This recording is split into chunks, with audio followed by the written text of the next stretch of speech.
Dies de treball intens als forns de la ciutat. Queda poc temps per a la celebració de la castanyada i cal tenir preparats quilos i quilos de panellets per satisfer els paladars de petits i grans. En el cas del Forn del Mig, establiment amb 4 generacions de tradició fornera i pastissera, s'han elaborat 100 quilos de massapà per fer panellets. El massapà, no?, que està fet amb ametlla, amb ou i sucre.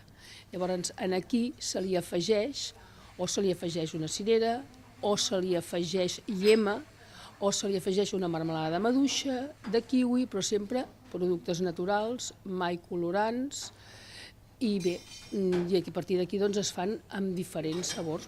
A més dels gustos més tradicionals, també n'hi ha d'altres que estan entre les preferències dels clients.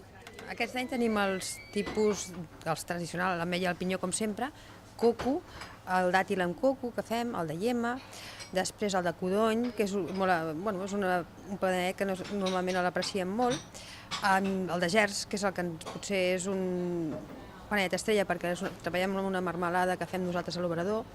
Què més n'hi ha?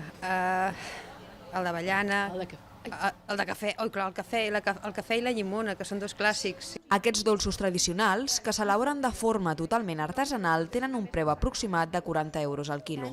Hem mantingut el mateix preu que l'any passat. El que passa que tots els panellets són al mateix preu i ens hem mantingut al voltant dels 40 euros, perquè el que més val potser a part de la matèria prima és la mà d'obra, perquè és una cosa que es fa molt al dia, vull dir, no és una cosa que porti un mes feta ni res, sinó que treballem quasi bé un dia i mig vista de la festa de la castanyada, dels panellets. El Gremi de Pastisseria preveu vendre 690.000 quilos de panellets a la província de Barcelona i 920.000 en tota Catalunya.